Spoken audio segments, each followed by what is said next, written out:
Welcome to the Cabral Concept. I'm Stephen Cabral, board-certified naturopathic doctor, and today we're going to talk about the hidden connection between your gut and losing weight. So many people that we speak with and really that come into our Boston practice are concerned about their weight. Now, even if it's not their first thing that they're trying to work on, like maybe they have an autoimmune-based issue, maybe they have psoriasis, skin-based issue, or mood, a lot of times people's secondary or tertiary, third-base concern would be losing weight. And so we want to talk about this, is that in our practice, and this goes for the personal trainers that we have on our team as well, we don't specifically just focus on weight loss. It's hardly ever the first thing we do.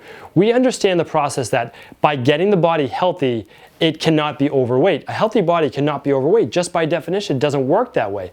If your body has everything that it needs and everything is well balanced, your weight automatically comes off. That's just the way it works.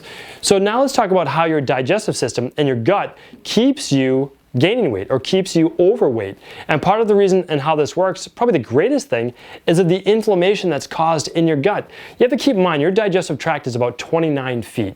It also contains 75% or more of your entire immune system. That means for this entire tube that goes through your mouth and all the way out through your body, and that's again somewhere around 29 feet, 30 feet, in adults, all of that is lined with your immune system and immune-based cells to make sure that anything that escapes, anything that's coming through, even through that lamina propria, that gut wall, is being attacked by the white blood cells.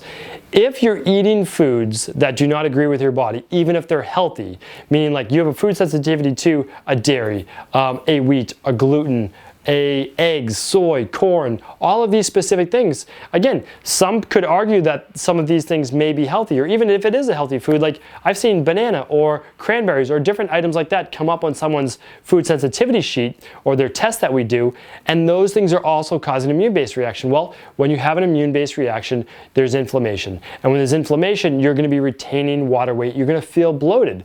Then there's so for that, simply doing a food sensitivity test can work wonders. You get to see some of these healthy foods that you're eating that are causing this inflammation. That to me is big to check out. Of course, we like to look at that. The second part is, what if you do have some type of yeast or fungal-based overgrowth? Now, from a clinical perspective, they like to downplay this, but we know that there's yeast and fungal-based overgrowths. Of course we do. People get prescribed diflucan and they get prescribed nystatin all the time. So, and even in conventional medicine, they do know that there is yeast overgrowth. And if you've taken birth control, if you've taken antibiotics, chlorinated tap water, fluoride, anything like that, you're most likely going to have some bad bacterial overgrowth, potentially, and some yeast fungal-based overgrowth. Well, the same thing happens there. Inflammation can be caused. Poor nutritional absorption. Well, what does that mean? Well, if your body's not getting the nutrients it needs, you're still going to be hungry, right? So you're taking in 2,000 calories, but your body might get 1,000 calories of what it needs. And at that point, it's going to say, well, I need another 1,000 calories to make up for those nutrients that I missed from the first time around. So then you can even go back to, well, not enough hydrochloric acid, not enough enzymes, all of these things that break down the food. So you have to keep in mind, there's either the gut microbiome, which is the yeast, the fungus, the bacteria, all of these things working in proper order, or it's an immune-based sensitivity to foods that you're eating, or you might even have weakened digestion. Again, how many people do we know that are on an acid blocker or Prilosec, Zantac, proton pump inhibitors, all of these specific things that are weakening our digestive system? It all adds up to weight gain in the end. Now, not directly, is it forcing you to eat more calories? No. Is it forcing you to exercise less? No. But those are only two factors. You can only eat so little and you can only exercise so much. You have to start to look at the deeper causes of why you can't lose the weight. And for a lot of people, it's digestive based. I mean, I work with so many people in my practice on literally a daily basis. They come in, we work on the digestion because they come in bloating, they come in with gas, they come in constipation.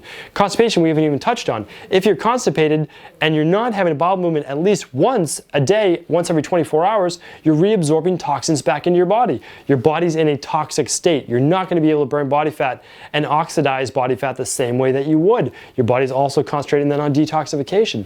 So what's happening is when we help these people get rid of the bloat, get rid of the gas, get rid of the constipation, all of these specific things, all of a sudden they drop 7 pounds in a week. You know, they're just losing this weight.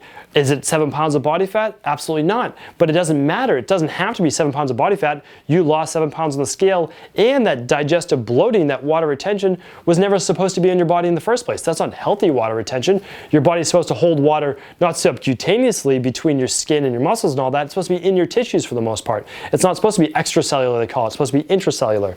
So what I'm saying to you is this: if you've tried to do the regular basis, meaning like you're eating better, you use kind of our elimination-based plan, you're exercising at least 3-4 times per week, you're getting your 10,000 steps per day, you're trying to get enough sleep, meaning you've done a lot of the right things, what I really advise you to do is look into your digestive system next.